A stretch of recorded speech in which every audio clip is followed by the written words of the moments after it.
ওয়াজ মাহফিলের মাধ্যমে সমাজের কল্যাণে যদি আমরা একটা বার্তা দিতে না পারি, তাহলে এত টাকা খরচ করে ওয়াজ মাহফিলের দরকারটা কি আমাকে বলুন। এই জন্য সমাজের কিছু কুসংস্কার রয়েছে, যেগুলোর বিরুদ্ধে একটা অপারেশন আমাদেরকে সবসময় জারি রাখতে হবে। এবং মনে রাখবেন, অপারেশন আর হোমিওপ্যাথি ঔষধের মধ্যে একটা পার্থক্য আছে। হোমিওপ্যাথি ঔষধ খেলে রোগ কমতে অনেক সময় লাগে, কমে কি না কমে আল্লাহ জানে। হোমিওপ্যাথির উপর আমার এমনিতেই খুব বেশি বিশ্বাস নাই। কিন্তু আপনার যখন মারাত্মক রোগ ধরা পড়বে, যে রোগ সার্জারি ছাড়া ভালো হবে না, সেই রোগের জন্য আপনি খালি হোমিওপ্যাথিকের বড়ি খাচ্ছেন, তো লাভ তো হবে না। এই রোগের জন্য সার্জারি করতে হবে। সার্জারি করলে একটু ব্যথা পাওয়া যাবে, একটু রক্ত বের হবে। তাই আজকে আমার দুই একটা কথা শুনে হয়তো কারো কারো একটু মন খারাপ হতে পারে, হয়ে যাক। আমাদের সংস্কৃতির মধ্যে অনেক কিছু রয়ে গেছে যেগুলো হচ্ছে ওই ভারতীয় হিন্দুত্ব সংস্কৃতির একটা ছায়া আমাদের সংস্কৃতির মধ্যে রয়ে গেছে। হিন্দুদের সংস্কৃতি বলছি, আমি কাউকে টিটকারি করা, ফাজলামি করার উদ্দেশ্য না, একটা একাডেমিক আলোচনা আমি করছি। এটা আপনারা হিন্দুদের কিতাব খুলে দেখে নিতে পারেন। আমরা 3টা বিষয় নিয়ে কথা বললাম, এগুলো এখন সামাপ করে 1 মিনিটের মধ্যে শেষ করবো, 1 ঘন্টা হয়ে গেছে। প্রথমে আসুন, আমরা কি বললাম যে আমাদের সমাজকে আমাদের সংস্কার করতে হবে, নইলে এই সকল ওয়াজ মাহফিলের কোনো মূল্য নাই। 2 নম্বর বিষয় হচ্ছে ব্যবসায়ীদের কথা বললাম যে আপনারা এত সম্মানী যে কিয়ামতের দিন আপনাদের হাসর হবে আল্লাহর রাসূলের সাথে। শুধুমাত্র একটা বিষয়, আপনাকে সত্য কথা বলতে হবে, সৎ ব্যবসা করতে হবে। যদি সৎ ব্যবসা না করেন, বিশেষ করে কালোবাজারি মজুদদারি করেন, তাহলে আল্লাহ দুনিয়া এবং আখেরাতে আপনাকে এমন দারিদ্র দেবেন যে দারিদ্র দুনিয়াতেও আপনাকে ভুগাবে, আখেরাতেও আপনি কোনো কল্যাণ পাবেন না। 3 নম্বর বললাম মিথ্যার ব্যাপারে, যে আমাদের সমাজে নানান পদের নানান জাতের মিথ্যা রয়েছে। একটা হচ্ছে ব্যক্তিগত পর্যায়ে মিথ্যা বলা, আরেকটা হচ্ছে মানুষের নামে মিথ্যা অপবাদ দেওয়া, আরেকটা হচ্ছে মিথ্যা মামলা দেওয়া। এই সকল মিথ্যাচার থেকে আমাদেরকে বেঁচে থাকতে হবে। আর আরেকটা বিষয় না বললেই নয়, ওয়াজের মাহফিলে এসেও যদি মিথ্যা কথা বলা লাগে, ওয়াজের মাহফিলে ওয়াজে উঠেও যদি সারাদিন আন্দাজে খালি মিথ্যা কথা বলা লাগে, কত ওয়াইজ বাংলাদেশে আমরা দেখি ওয়াজের মাহফিলে উঠার পর থেকে আন্দাজি মিথ্যা বানোয়াট গল্প বলে বেড়ায়। যদি এরকম ওয়াজের মাহফিলকে আমরা নষ্ট করে ফেলি, তাহলে আর কিছু বাকি থাকলো না। তাহলে মানুষের কাছে হেদায়ত পৌঁছানোর শেষ জরিয়াটাকেও আমরা নষ্ট করে ফেললাম। ওয়াজের মাহফিলকে যে কমেডি বানিয়েছি, ওয়াজের মাহফিলকে যে নাটকের মঞ্চ বানিয়ে দিয়েছি, ওয়াজের মাহফিলকে যে গানের মঞ্চ বানিয়ে দিয়েছি, ওয়াজের মাহফিলকে যে আমরা আন্দাজি লাইলি মজনুর প্রেমের কাহিনীর গল্প বানিয়ে দিয়েছি, কি জন্য? আপনি আল্লাহর শরীয়ত নিয়ে, আল্লাহর কিতাব, আল্লাহর রাসূলের জীবন নিয়ে, সমাজের সংস্কার নিয়ে, শরীয়তের বিভিন্ন জরুরি মাসলা মাসাইল নিয়ে, আকীদার বিভিন্ন বিষয় নিয়ে কথা বলুন। মানুষের মধ্যে এখনো দিনদারি, অনেক ইলমের অভাব রয়েছে। বক্তা এমন কথা বললেন যে কথার ব্যাপারে আপনার কোনো ধারণাই নেই, বলেন ঠিক কি না? আপনি বলেন ঠিক।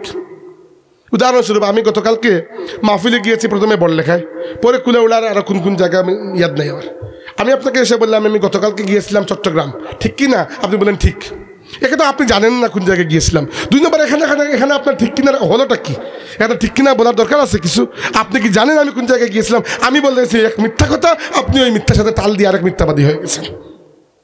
কত লেভেলের মিথ্যা আমাদের সমাজে, কত লেভেলের মিথ্যা। এক একজনে সে ওয়াজের মাহফিলে কি রকমের আজগুবি গল্প করে বেড়ান। এই মিথ্যাকে যদি পরিহার না করি, তাহলে সমাজের মিথ্যা কীভাবে ঠিক হবে আমাদের? তো এই কথাগুলা বললে যদি কেউ রাগ করেন, আলহামদুলিল্লাহ, আমি চাই রাগ করবেন। রাগ না করলে আর বলার অর্থ কি? রাগ করবেন এবং আমরা শুধরাবো। আপনি আমার ইসলাহ করবেন, আমি আপনার ইসলাহ করব। আল্লাহর কসম করে বলছি, আমি নিজেকে মাসুম মনে করে কথা বলছি না। 1000টা লক্ষটা গুনাহ দোষ আমার মধ্যেও আছে। আমি আপনার ইসলাহ করছি, আপনিও আমার ইসলাহ করুন। একে অন্যের ইসলাহ করেও তো এই সমাজ ঠিক হবে। তাহলে কীভাবে ঠিক হবে বাবাকে বলুন? বক্তাদেরকে বলছি, তেমন কোনো কষ্টের বিষয় না। 1 ঘন্টা বয়ান করার জন্য 1 ঘন্টা পড়ে আসুন, বাস খালাস। যা পড়বেন তা লিখে নিয়ে আসুন। আপনারা প্রায় সময় ভিডিওতে যারা আমাকে মাঝে মধ্যে দেখেন, দেখবেন আমি বক্তৃতার সময় আমার মোবাইলের দিকে তাকাই। কী জন্য তাকাই? কারণ আমি লিখে নিয়ে আসি। কোন কথা বলবো, এই মেহনতটা আমি সবসময় করি। সবগুলো হাদিস যে আমার মুখস্থ এরকম তো না, আমি লিখে নিয়ে আসি। কারণ কি, আমি চাই যেন আমি কোনো আলতু ফালতু কথা না বলি। এই চাওয়াটা থাকলেই যথেষ্ট, আল্লাহ আপনাকে সাহায্য করবেন। এই ভারতীয় উপমহাদেশে হিন্দু অধ্যুষিত একটা বিশাল ভূমির একেবারে বগলের চিপায়, আমাদের ম্যাপটা দেখবেন, বাংলাদেশের মানচিত্র, 3 দিক থেকে ভারত ঘিরে আছে। এর নিচে ছোট্ট একটা বদ্বীপ হচ্ছে বাংলাদেশ। এই বদ্বীপের দক্ষিণ পাশে বঙ্গোপসাগর, আর বাকি 3 দিকে ইন্ডিয়া। এই জায়গা যেখানে 3 দিকে ইন্ডিয়া ঘিরে আছে, মানে একটা হিন্দু মেজরিটি রাষ্ট্র, আরেকদিকে সাগর। ওই জায়গায় আল্লাহ রাব্বুল আলামিন মুসলিম প্রধান একটা এলাকা, এবং এই দেশে জেনতেন মুসলিমের সংখ্যা নয়, প্রায় 91 থেকে 92% মানুষ মুসলমান বাংলাদেশের। এটা আল্লাহর অনেক বড় একটা ইরাদা। নইলে দেখেন পাকিস্তান মুসলমান, মুসলিম প্রধান দেশ, এটা আশ্চর্য কিছু নয়। পাকিস্তানের পরেরটা আফগানিস্তান মুসলমান, এরপরে ইরান মুসলমান, এরপরে যান আপনি ওমান পাবেন, ইয়ামেন, তারপরে বাহরাইন, কাতার, কুয়েত, এই সব দেশ আস্তে আস্তে মুসলিম হয়ে হয়ে ওদিকে গেছে, আটলান্টিক পর্যন্ত, মরক্কো পর্যন্ত পুরো মুসলিম বেল্ট। ওইদিকে ইন্দোনেশিয়া, মালয়েশিয়া, ব্রুনাই, এইগুলো মুসলমান। মধ্যখানে ভারতীয় উপমহাদেশ বিশাল বড় একটা এরিয়া, ওই এরিয়াটা মেজরিটি হিন্দু অধ্যুষিত। এই মেজরিটি হিন্দু অধ্যুষিত এলাকার মধ্যে একটা ছোট্ট জায়গা হচ্ছে বাংলাদেশ, আর ওই জায়গাকে আল্লাহ ইসলামের ভূমি হিসেবে কবুল করে নিয়েছেন। চিন্তা করলে এটা অনেক বড় একটা মুজিজা। আর এই ইসলামের ভূমির জন্য আল্লাহ পাক হযরত শাহজালাল মুজাদ্দিদ ইয়ামানি রাহমাতুল্লাহি আলাইহির মতো মানুষদেরকে কবুল করেছেন, যাদের দাওয়াত, যাদের জিহাদ, যাদের লিল্লাহিয়ত, যাদের রুহানিয়ত, যাদের খেদমত, আল্লাহর দ্বীনের প্রতি যাদের অঙ্গীকারের কারণে, তাদের ঘাম, রক্ত, পরিশ্রমের কারণে আল্লাহর এই জমিনকে আল্লাহ পাক মুসলমানদের ভূমি হিসাবে বানিয়ে দিয়েছেন। এটা এজন্য বললাম, দেখেন আমাদের অস্তিত্বই একটা অনেক বড় মুজিজা। আমরা ইতিহাসের দিকে তাকালে মনে হয় না কখনো যে আমরা আদৌ মুসলমান হওয়ার কথা ছিল। আজকে হয়তো আপনার নাম থাকতো কোনো একটা রাম, আর আমার নাম কোনো একটা কৃষ্ণ, কারণ এইভাবেই তো ইতিহাসটা এগুচ্ছিল। মধ্যখান থেকে কিভাবে জানি হঠাৎ করে আল্লাহ পাক আপনাকে আব্দুল করিম, আমাকে আব্দুর রহিম বানিয়ে দিয়েছেন। এটা আল্লাহর অনেক বড় নিয়ামত যে আল্লাহ পাক এই জায়গা থেকে মুসলমানদেরকে বের করে এনেছেন। কিন্তু মনে রাখবেন একটা কথা, আল্লাহর কোনো কাজ হিকমত থেকে খালি নয়। প্রত্যেকটা কাজের মধ্যে আল্লাহর হিকমত রয়েছে। আল্লাহ এই জমিনকে, বিশেষ করে এই ভারতীয় উপমহাদেশের জমিনকে আল্লাহ পাক মুসলমানদের জন্য একটা অনেক বড় আবাদ ভূমি বানিয়েছেন। এর কারণ সম্ভবত এটা যে আল্লাহ পাক এই জমিন থেকে পরবর্তীতে অনেক বড় একটা কাজ আঞ্জাম দিয়ে দেবেন ইনশাআল্লাহ।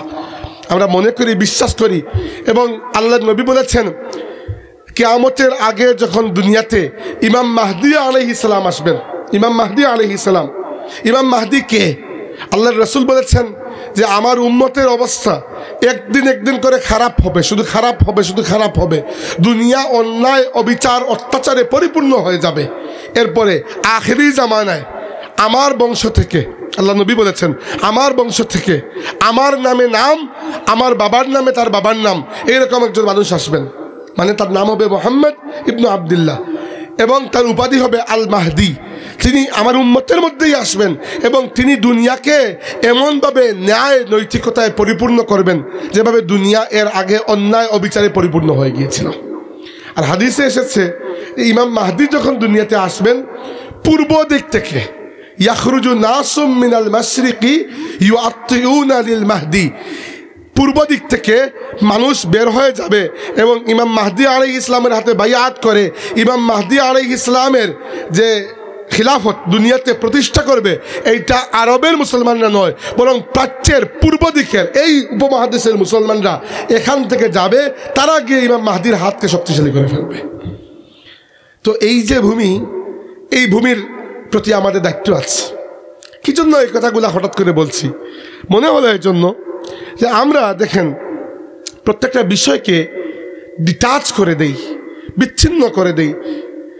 ওই যে দেখেন 21শে যুব সংঘ, 21, আমি নিশ্চিত এই 21টা এসেছে 21শে ফেব্রুয়ারি থেকে। 21শে ফেব্রুয়ারি আমাদের মাতৃভাষা দিবস, তাই না? এবং আমাদের মাতৃভাষা দিবস নয়, আন্তর্জাতিক মাতৃভাষা দিবস।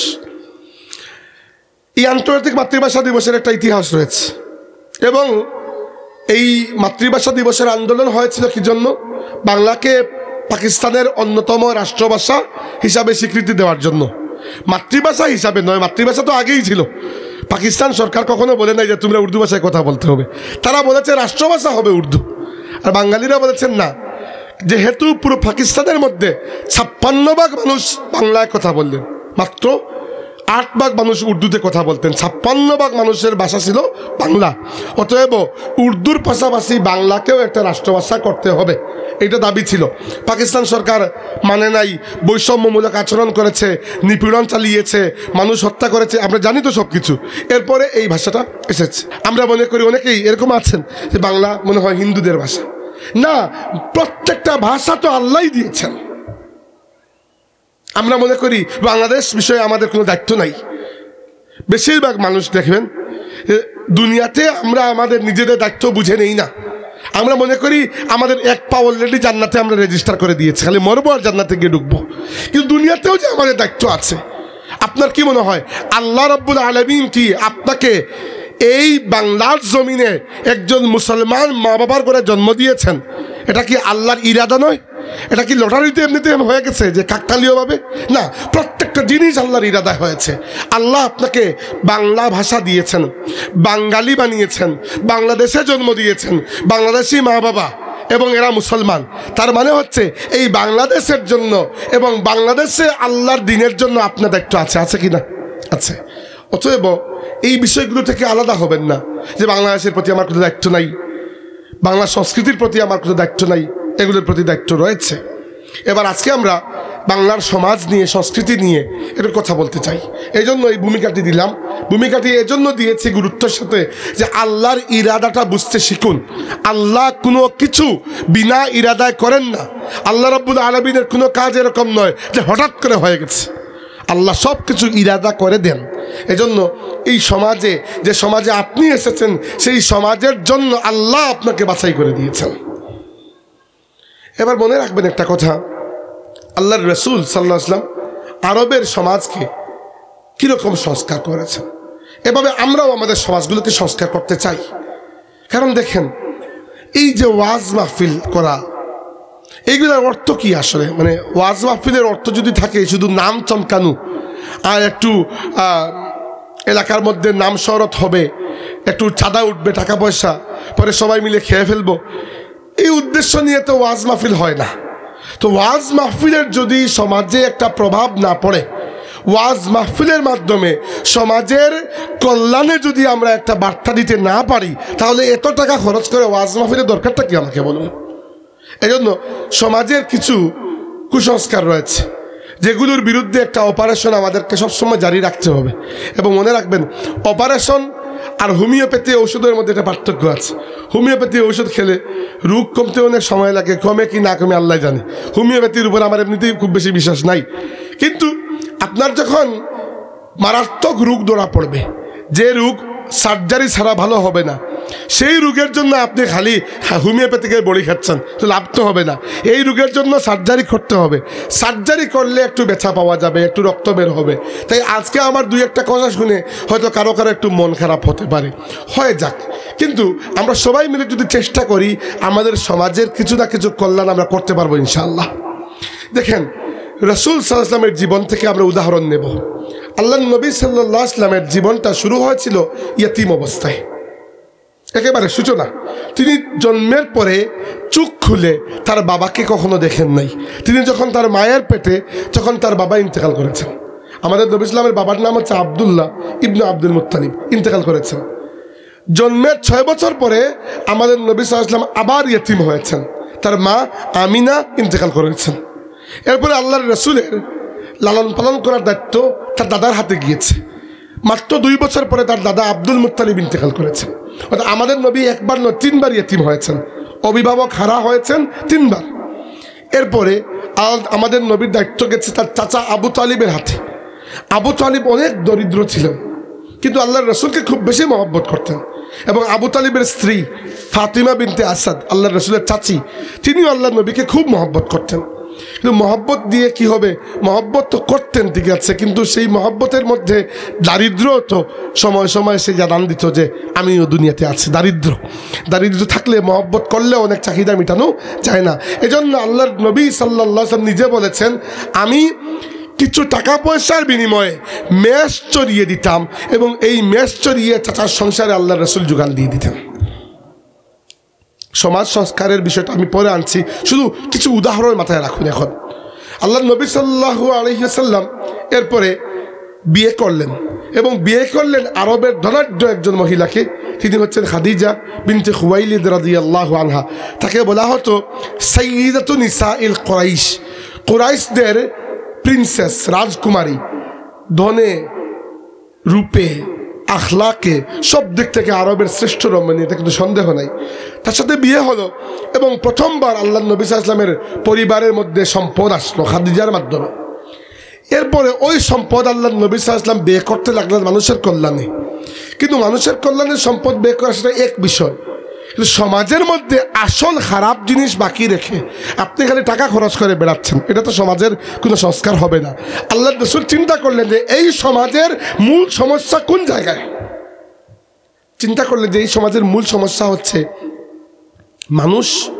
মানুষকে মানুষের কদরটা দিতে চায় না, এটাই হচ্ছে আসল সমস্যা। আর এই সমস্যার কারণ কি? এই সমস্যার কারণ হচ্ছে মানুষ তার অন্য ভাইকে আল্লাহর বান্দা হিসাবে এক বরাবর মনে করে না। আর এই মূর্তি পূজা যে করে, মানুষ নিজের বানানো মূর্তিগুলোর পূজা করে, এইগুলো মানুষের মধ্যে একটা ভেদাভেদ সৃষ্টি করে রেখেছে।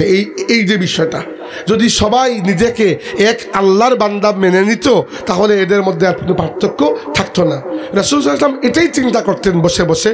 এবং অনেক সময় এরকম হতো, লোকালয় ছেড়ে তিনি চলে যেতেন অনেক দূরের একটা এলাকায়। মক্কা শরীফ থেকে বেশ দূরে একটা পাহাড় ছিল, যে পাহাড়ের বর্তমান নাম হচ্ছে জাবালে নূর। ওই পাহাড়ের মধ্যে একটা গুহা আছে, হেরা গুহা। ওইখানে বসে তিনি চিন্তা করতেন যে এই সমাজকে কিভাবে ঠিক করা যায়। আরবের সমাজের কত সমস্যা চিন্তা করুন। এক নম্বর সমস্যা হচ্ছে যে আরবের মানুষ ইব্রাহিম আলাইহিস সালামের আওলাদ। এই আরবের মক্কা ভূমিতে ইব্রাহিম আলাইহিস সালাম 4.5 থেকে 5,000 বছর আগে কাবা শরীফ নির্মাণ করেছিলেন এক আল্লাহর ইবাদতের ঘর হিসাবে। অথচ এই ইব্রাহিমের আওলাদদের মধ্যে এমন শিরিক প্রবেশ করেছিল যে তারা কাবা শরীফ এবং এর আশেপাশে 360টা মূর্তি সাজিয়ে ওগুলোর পূজা করত। এই হচ্ছে প্রধান সমস্যা। 2 নম্বর সমস্যা, মানুষের মধ্যে মানুষকে দাম দেওয়ার প্রবণতা নাই। মানুষকে গোলাম বানিয়ে ফেলতো, মানুষকে বিক্রি করত, একজন আরেকজনকে কিনতো। একজন ছিল মালিক, আরেকজন ছিল কৃতদাস। আরেক সমস্যা হচ্ছে সমাজে ধন ছাড়া, টাকা পয়সা ছাড়া মানুষের কোনো কদর ছিল না। আরেকটা সমস্যা হচ্ছে মানুষের মধ্যে রঙের ভিত্তিতে, এলাকার ভিত্তিতে, জাতীয়তা, গোত্র, সব কিছুর ভিত্তিতে একটা পার্থক্য ছিল। প্রচণ্ড একটা বৈষম্য সমাজের মধ্যে দেখা যেত। তারপরে নারীদের প্রতি খারাপ আচরণ ছিল। আরবরা নারীদের প্রতি এত খারাপ আচরণ করত। এবং এর সর্বশেষ সীমা হচ্ছে আরবের কোনো গোত্রের নিয়ম ছিল, নারী শিশু জন্ম নিলে এরা জীবন্ত কবর পর্যন্ত দিয়ে দিত। নাউজুবিল্লাহ। তো দেখেন, এই সমাজকে ঠিক করা এটা কি সহজ বিষয়? দেখেন, রাসূল সাল্লাল্লাহু আলাইহি ওয়াসাল্লাম এই সমাজকে ঠিক করার দায়িত্ব নিয়েছিলেন, এই সমাজকে। এবং এই সমাজকে তিনি কতটুকু ঠিক করতে পেরেছিলেন আমি তো বিস্তারিত আর বলবো না, শুধু একটা উদাহরণ বলি। ইংল্যান্ডের একজন বিখ্যাত লেখক আছেন, তার নাম হচ্ছে H.G. ওয়েলস। তিনি ইংল্যান্ডের সাবেক প্রধানমন্ত্রী উইনস্টন চার্চিলের বন্ধু, অনেক বড় একজন লেখক। এবং তিনি ইসলামের কঠোর সমালোচনা করেছেন। ওই লেখক ইসলামের একজন সমালোচক, আল্লাহর রাসূলের সমালোচনা পর্যন্ত করেছেন তিনি। কিন্তু যে জায়গায় তিনি আল্লাহর নবীর বিদায় হজ নিয়ে আলোচনা করেছেন, ওই জায়গায় ওই লেখক বিদায় হজে আল্লাহর রাসূলের একটা খুতবার একটা অংশ তুলে ধরেছেন এবং তুলে ধরে আল্লাহর নবীর ব্যাপারে তার নিজের রায় দিয়েছেন।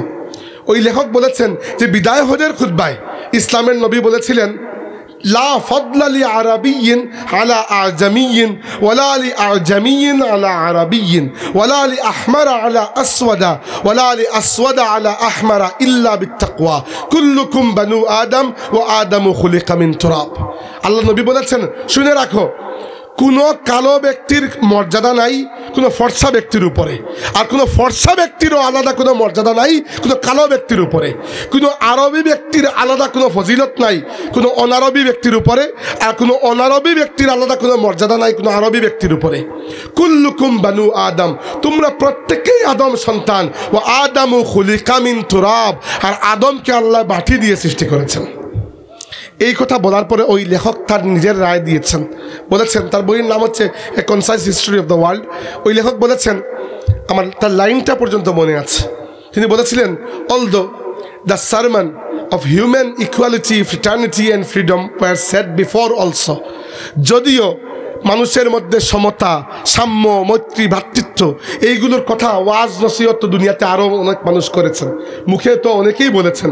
এবং তিনি বলেছেন, ওই লেখক, যে আমি খ্রিস্টান হিসাবে এটাও জানি যে আমার নবী ঈসা আলাইহিস সালাম, জিসাস ক্রাইস্ট, তিনিও এই সকল বিষয়ে ওয়াজ নসিহত করেছেন।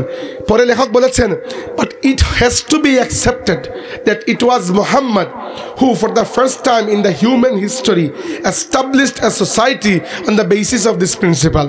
কিন্তু আমাকে এই কথা স্বীকার করতে হবে যে মানব ইতিহাসের মধ্যে প্রথম ব্যক্তি হচ্ছেন মুহাম্মদ, যিনি এই সকল কথা খালি মুখে বলেন নাই, এই সকল আদর্শের উপরে একটা সমাজ নির্মাণ করে দুনিয়ার সামনে প্রথম উদাহরণ তিনিই দেখিয়ে গেছেন সাল্লাল্লাহু আলাইহি সাল্লাম। তো এই জন্য বললাম আমি যে আমার নবী সাল্লাল্লাহু আলাইহি ওয়াসাল্লামের স্বীকৃতি আমরা দেওয়া লাগবে না। দুশ্মন যে ব্যক্তি আল্লাহর রাসূলের উপর আঘাত আক্রমণ করতে তার কলম ক্ষান্ত দেয় নাই, তার কলম থামে নাই, সেও এক জায়গায় এসে তার মাথা নতুন হয়ে গেছে যে আল্লাহর নবী সাল্লাল্লাহু আলাইহি ওয়াসাল্লাম সেই সমাজকে পেয়েছেন যে সমাজে শুধু ইসলাম কবুল করার জন্য বিলাল রাদিয়াল্লাহুর গলার মধ্যে তার মালিক উমাইয়া দড়ি বেঁধে রাস্তায় টেনে টেনে নিয়ে যেত, আর রাস্তার মধ্যে বিলালের পিঠ এবং বুক থেকে রক্ত চুপচুপ হয়ে পড়ত। বিলাল রাদিয়াল্লাহু আনহুকে মরুভূমির উত্তপ্ত বালির উপর শুইয়ে উমাইয়া বুকের উপর বিশাল পাথর তুলে দিয়ে বলতো, কুলিল লাতা ওয়াল উজ্জা, বিলাল আল্লাহকে বাদ দেওয়া লাগবে না, ইমান কবুল করেছো, মোহাম্মদকে স্বীকার করেছো, ঠিক আছে, শুধুমাত্র একবার আমাদের দেবদেবীর নাম মুখ দিয়ে বলে দাও, তোমাকে ছেড়ে দেবো। বিলাল রাদিয়াল্লাহু একবার নামটা পর্যন্ত তাদের মুখ দিয়ে বলেন নাই। আর সেই ভূমিতে এই ঘটনা ঘটার 20-21 বছরের পরে যখন আল্লাহর রাসূল মক্কা শরীফ বিজয় করেছেন এবং কাবা শরীফ এবং এর আশেপাশে যত মূর্তি ছিল সবগুলোকে পরিষ্কার করে মক্কাকে আবার ইব্রাহিম আলাইহিস সালামের মিল্লাতের উপর আল্লাহ নবী ফিরিয়ে এনেছেন, তখন রাসূল সাল্লাল্লাহু আলাইহি ওয়াসাল্লাম বিলাল রাদিয়াল্লাহুকে বলেছেন, বিলাল আজকে তুমি এই কাবা থেকে এমনভাবে আজান দেবে যেভাবে কাবা শরীফ নির্মাণ করার পরে আমাদের বাবা ইব্রাহিম আজান দিয়েছিলেন। বিলাল রাদিয়াল্লাহুকে আল্লাহর নবী কাবা শরীফের উপরে উঠিয়ে দিয়েছেন। বিলাল ইতিহাসের দ্বিতীয় ব্যক্তি, প্রথম ব্যক্তি ইব্রাহিম আলাইহিস সালাম যিনি কাবা শরীফের উপরে উঠে আজান দিয়েছিলেন, আর দ্বিতীয় এবং একমাত্র ব্যক্তি এ যাবৎ পর্যন্ত যিনি হচ্ছেন বিলাল রাদিয়াল্লাহু, তিনি কাবা শরীফের উপরে উঠে আজান দিয়েছিলেন ওই দিন। দেখেন ইসলাম কোন জায়গায় সমাজকে পেয়েছে আর কোন জায়গায় নিয়ে এসেছে। এবার এইরকম আদর্শ কথাবার্তা বলতে তো অনেক সুন্দর লাগে। এবার আসলে আমাদের সমাজে দেখেন, আমরা মুসলিম সমাজ, এতে কোনো সন্দেহ নাই, কিন্তু আমার যেটা মনে হয় আমরা পুরোপুরি ইসলামের সংস্কৃতি ধারণ করতে পারি নাই। আমাদের সংস্কৃতির মধ্যে অনেক কিছু রয়ে গেছে যেগুলো হচ্ছে ওই ভারতীয় হিন্দুত্ব সংস্কৃতির একটা ছায়া আমাদের সংস্কৃতির মধ্যে রয়ে গেছে। উদাহরণস্বরূপ আল্লাহ তাবারাকা ওয়া তাআলা কুরআন শরীফে আমাদেরকে স্পষ্ট করে বলেছেন, ইয়া আইয়ুহান নাসু ইন্না খালাকনাকুম মিন যাকারিন ওয়া উনসা ওয়া জাআলনাকুম শুউবান ওয়া ক্বাবাইলা লিতাআরাফু ইন্না আকরামাকুম ইনদাল্লাহি আতকাকুম। আল্লাহ বলেছেন, হে মানব জাতি, হে মুসলমান বলেন নাই, বলেছেন হে মানব জাতি, আমি তোমাদেরকে সৃষ্টি করেছি এক পুরুষ এবং এক নারী থেকে। প্রথম কথা হচ্ছে এইটা। 2 নম্বর, এবং ওয়াজআলনাকুম শুউবান ওয়া ক্বাবাইলা লিতাআরাফু, তোমাদেরকে আমি বিভিন্ন রেস জাতি এবং বিভিন্ন কাবিলা মানে গোত্র গোষ্ঠীতে ভাগ বাটোয়ারা করেছি, লিতাআরাফু, যেন একে অন্যের পরিচয়টা জানতে পারো। সবাইকে এক গড় গঠনের বানাই নাই। দুনিয়ার সব মানুষ দেখতে উদাহরণস্বরূপ আপনার মতো বা আমার মতো, সবার নাম মারজান, উদাহরণস্বরূপ সবার চেহারা, কাটিং, ফেস, বাবার নাম, মায়ের নাম সব কিছু সমান, তো দুনিয়ার কোনো সৌন্দর্য থাকতো না। তো আল্লাহ বলেছেন কি, আমি সবাইকে ভাগ বাটোয়ারা করেছি, এই বৈচিত্র্যের মধ্যে আমার সৃষ্টির সৌন্দর্য ফুটে উঠে, লিতাআরাফু, যেন একে অন্যের পরিচয় করতে পারো। আর মনে রেখো, আল্লাহ ভালো করেই জানতেন মানুষ এই যে জাতি হিসাবে গোত্র হিসাবে ভাগ বাটোয়ারা করে দেওয়াকে সম্মানের মাপকাঠি বানিয়ে নেবে। তাই আল্লাহ আয়াত শেষ করার আগে বলে দিয়েছেন, ইন্না আকরামাকুম ইনদাল্লাহি আতকাকুম, মনে রেখো আল্লাহর কাছে সবচেয়ে সম্মানী সেই ব্যক্তি যার মধ্যে সবচেয়ে বেশি তাকওয়া রয়েছে, অন্য কিছুতে সম্মান নাই। অপরদিকে আমাদের ভারতীয় উপমহাদেশের সংস্কৃতি কীরকম? ভারতীয় উপমহাদেশের সংস্কৃতি হচ্ছে জন্মগতভাবে, হিন্দুদের সংস্কৃতি বলছি, আমি কাউকে টিটকারি করা ফাজলামি করার উদ্দেশ্য না, একটা একাডেমিক আলোচনা আমি করছি। এটা আপনারা হিন্দুদের কিতাব খুলে দেখে নিতে পারেন যে জন্মগতভাবে মানুষ 5 প্রকার। কয় প্রকার? 5 প্রকার। আচ্ছা, প্রথম 4টা হচ্ছে বর্ণ, আর নিচেরটা বর্ণহীন। হিন্দুদের বিশ্বাস হচ্ছে যে সৃষ্টিকর্তা হচ্ছেন ব্রহ্মা। কে? ব্রহ্মা।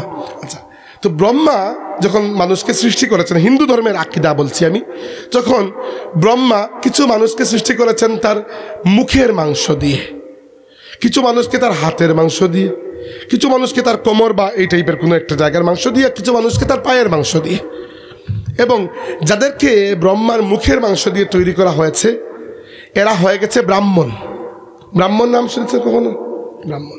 আচ্ছা, এরা হচ্ছে দ্য টপ মোস্ট। ব্রাহ্মণের মধ্যে যে সবচেয়ে নেক আখলাক থাকতে হবে এরকম কিছু না, জন্মগতভাবেই তারা শ্রেষ্ঠ।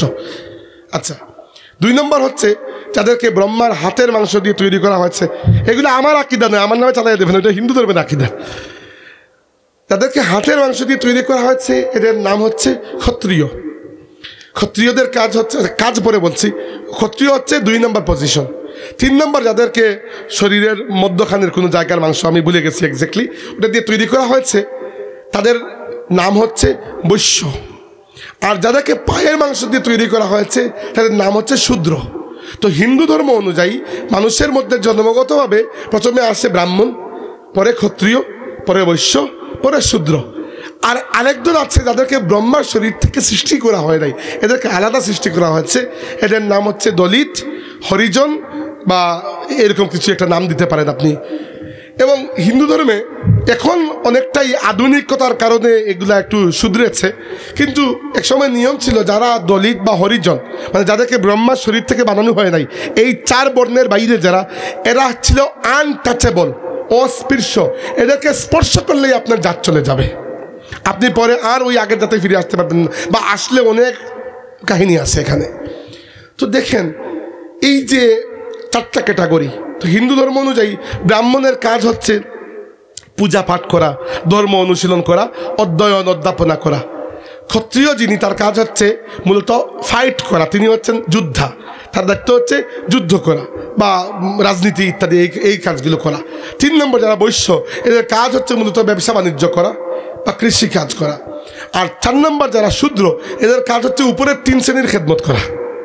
আচ্ছা, এবার সমস্যাটা যে জায়গায় তৈরি হয়েছে এটা হচ্ছে যে মানুষের মধ্যে একটা পার্থক্য তো সাধারণত এমনিতেই চলে আসে, কিন্তু এই পার্থক্য কিসে হয়?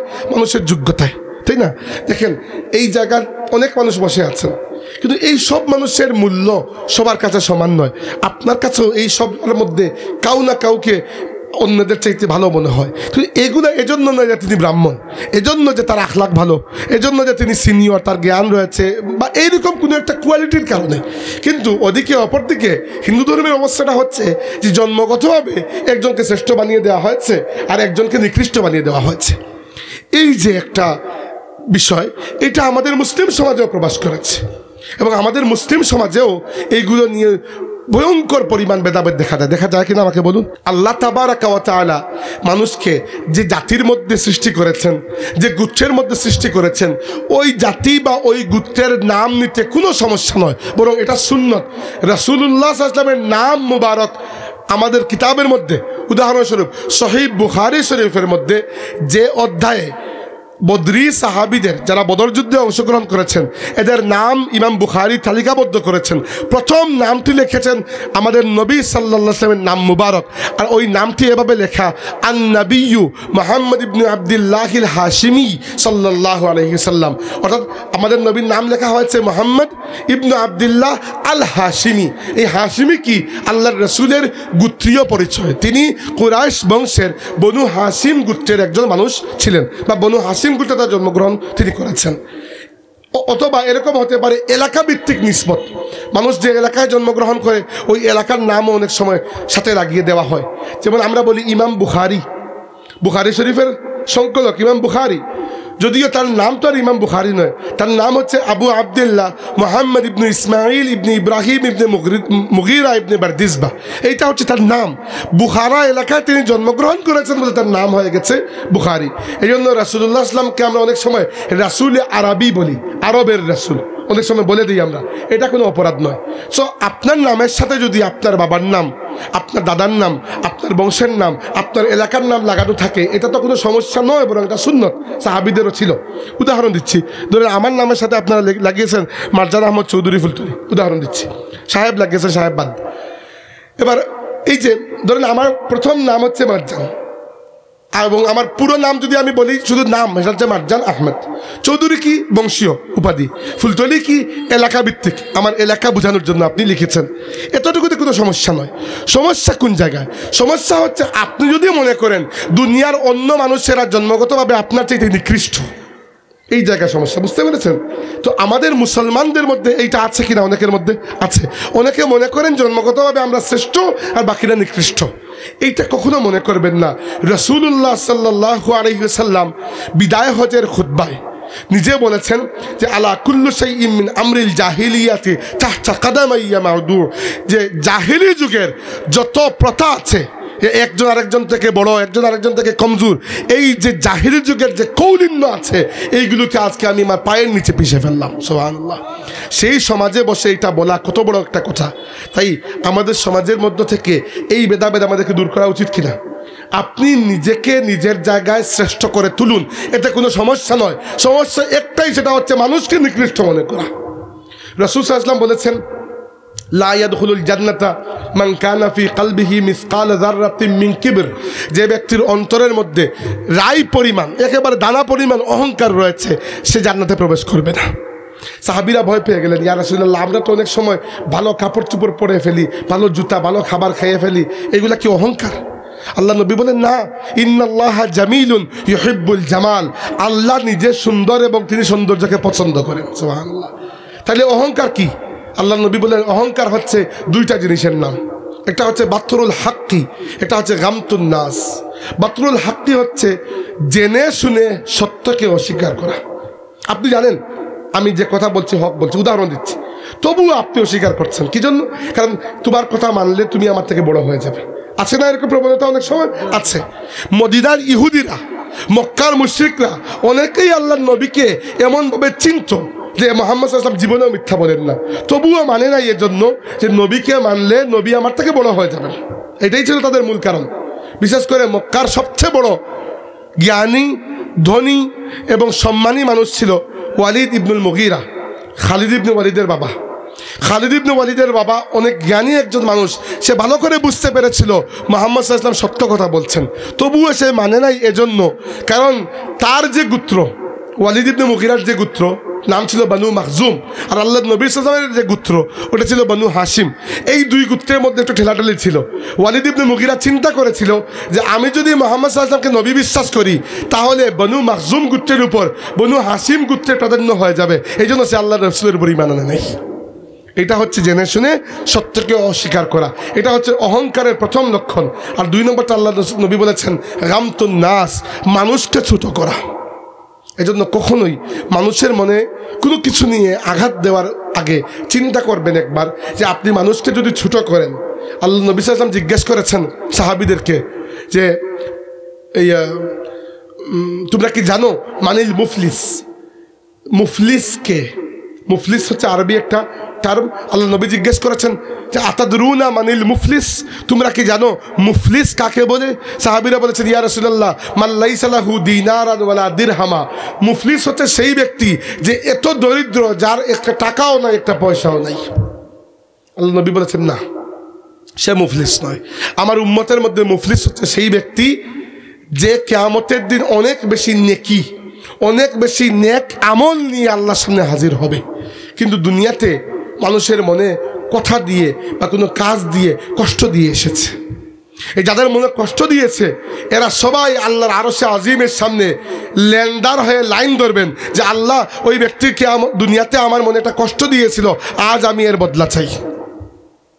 কিয়ামতের দিন বদলা দেওয়ার জন্য তো আপনি জায়গা জমিও লিখে দিতে পারবেন না, ক্যাশ টাকাও দিতে পারবেন না। তখন আপনার হাতে হয় আপনার নেক আমল আছে, নইলে কিছু গুনাহ আছে, এগুলোই তো, আর তো কোনো সম্পদ নাই। তখন আল্লাহ রাব্বুল আলামিন লেন্ডারদেরকে বলবেন যে তোমার কি পাওয়া? ওই লেন্ডার হয়তো বলবে, আল্লাহ একদিন বাজারে হাঁটছিলাম, ওই মানুষটা আমাকে খারাপ একটা ভাষায় গালি দিয়েছে বা কিছু একটা বলেছে, তার প্রভাব ছিল সমাজে, আমি ভয়ে কিছু বলতে পারি নাই। আল্লাহ রাব্বুল আলামিন বলবেন এর বিনিময় স্বরূপ তুমি ওই ব্যক্তির হজ নিয়ে যাও। আরেকজন আসবে, আল্লাহ আমাকে একটু কষ্ট দিয়েছিল, আল্লাহ বলবেন ঠিক আছে তুমি 10 ওয়াক্ত নামাজ নিয়ে যাও, তুমি 2 দিনের রোজা নিয়ে যাও। এইভাবে হাদিসে এসেছে এমনও মানুষ থাকবে যাদের সমস্ত নেক আমল শেষ হয়ে যাবে, কিন্তু তবুও পাওনাদারের সংখ্যা শেষ হবে না। নাউজুবিল্লাহ। তখন আল্লাহ নবী সাল্লাল্লাহু আলাইহি ওয়াসাল্লাম বলেছেন, আল্লাহ রাব্বুল আলামিন যারা বাকি আছে পাওনাদার, এদেরকে বলবেন তোমরা এখন বদলা হিসাবে তোমাদের গুনাহ ওই ব্যক্তির উপর চাপিয়ে দিতে শুরু করো। যার যতটুকু পাওনা আছে ওই পরিমাণ গুনাহ ওই ব্যক্তির উপর চাপিয়ে দেবে যে দুনিয়াতে কষ্ট দিয়েছে মানুষকে। দেখা যাবে যে ব্যক্তি নেক আমলের পাহাড় নিয়ে আল্লাহর সামনে গিয়ে হাজির হয়েছিল, সে গুনার পাহাড়ের নিচে পিষ্ট হয়ে জাহান্নামে নিক্ষিপ্ত হবে। নাউযুবিল্লাহ মিন যালিক। এই ব্যক্তি হচ্ছে এই উম্মতের মধ্যে সবচেয়ে বড় মুফলিস। তাই দয়া করে কখনো এইরকম কোনো বিষয়ে মানুষের মনে কষ্ট দেবেন না, যে আপনি নিজেকে বড় মনে করে অন্যকে ছোট মনে করা, এটা কখনো করবেন না। সবসময় মনে রাখবেন যে আমরা হচ্ছি আদম এবং হাওয়া আলাইহিস সালামের আওলাদ। আল্লাহ বলেছেন ইন্নামাল মুমিনুনা ইখওয়া, মুমিনরা পরস্পর ভাই ভাই। আল্লাহ যে আপনাকে বাঙালি বানিয়েছেন, আরেকজনকে বানিয়েছেন জার্মান, আরেকজনকে বানিয়েছেন ইংরেজ, আরেকজনকে বানিয়েছেন আরব, সেমেটিক, নন সেমেটিক, এই সেই কত কিছু রেইস আছে দুনিয়াতে, জাতি। এই জাতিগুলা একটা আরেকটার থেকে শ্রেষ্ঠ নয়, বরং শ্রেষ্ঠ হতে পারে নিজের কাজ দিয়ে, নিজের আখলাক দিয়ে, তাই না? আপনি একজন বড় বাপের সন্তান হিসাবে অটোমেটিক্যালি আপনি তো বড় হয়ে যাচ্ছেন না। দুনিয়াতে কেউ আপনাকে 2 টাকার কদর দেবে না, বা ম্যাক্সিমাম 1 দিন দেবে, 2 নম্বর দিন থেকে আর দেবে না যদি আপনি কদর পাওয়ার যোগ্যতা অর্জন না করেন। এজন্য দয়া করে সবসময় মনে রাখবেন এই বিষয়টা, একমাত্র নবুয়ত আল্লাহর পক্ষ থেকে প্রাপ্ত, বাকি সমস্ত কিছু অর্জন করতে হয়, সমস্ত কিছু। একজন অনেক বড় আল্লাহর ওলির সন্তান হয়েও একজন মানুষ বেনামাজি গুনাহগার চার্সিপড্রি হতে পারে। এমনকি নবীর আওলাদ হয়েও, নবী নূহ আলাইহিস সালামের স্ত্রী, নবী লূত আলাইহিস সালামের স্ত্রী, এরা এত জলিলুল কদর 2 জন রাসূলের ঘরে থেকেও এরা কাফির হয়ে গিয়েছিল, রয়ে গিয়েছিল কাফির। নূহ আলাইহিস সালামের পুত্র কিনান, সে তো কাফিরই মারা গেল। আল্লাহর রাসূল নূহ আলাইহিস সালাম, তার পুত্র কিনান ইসলাম কবুল করে নাই। ওদিকে দেখেন আল্লাহর নবীর সবচেয়ে বড় শত্রু ছিল আবু লাহাব, আর আবু লাহাবের কন্যা দুরারা রাদিয়াল্লাহু আনহা, প্রথম দিকে যারা ইসলাম কবুল করেছেন এর মধ্যে একজন হচ্ছে আবু লাহাবের কন্যা দুরারা রাদিয়াল্লাহু আনহা।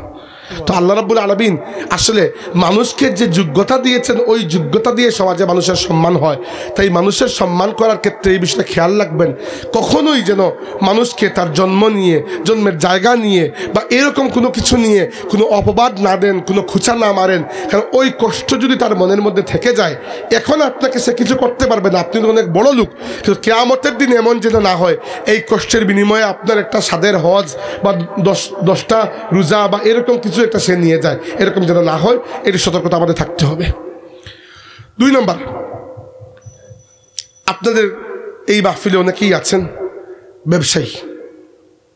মনে রাখবেন ব্যবসায়ী এই বিষয়টা খুবই সেন্সিটিভ একটা বিষয়। কি জন্য বললাম? কারণ ইসলামে ব্যবসায়ীর ব্যাপারে যত প্রশংসা এসেছে, প্রায় ততটুকু ধমক আল্লাহ নবী সাল্লাল্লাহু আলাইহি ওয়াসাল্লাম ব্যবসায়ীদেরকে দিয়েছেন। কি জন্য? কারণ দেখেন, একটা সমাজের আসল চাবিকাঠি, একটা সমাজের মূল যে সম্পদ, সেটা অর্থ ব্যবস্থা, সেটার মূল চাবিকাঠি থাকে বিজনেসম্যানদের হাতে।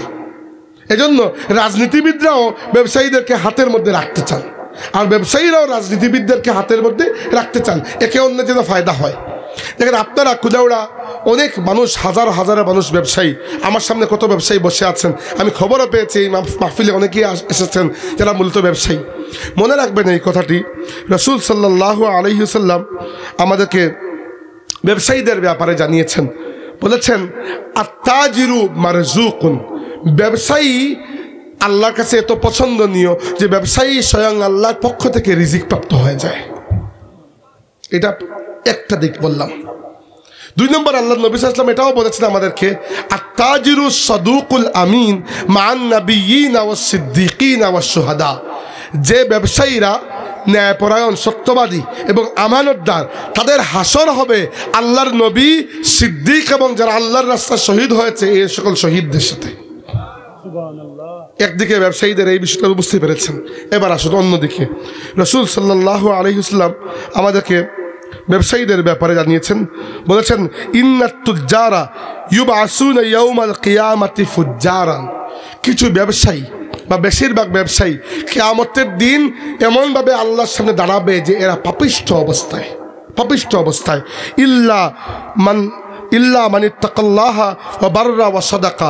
একমাত্র তারা ব্যতীত যারা আল্লাহকে ভয় করেছে, ন্যায়পরায়ণ ব্যবসা করেছে এবং সত্য কথা বলেছে। এবার এরকম ধমক কি জন্য যে ব্যবসায়ীরা কিয়ামতের দিন পাপিষ্ঠ হয়ে আল্লাহর সামনে দাঁড়াবে?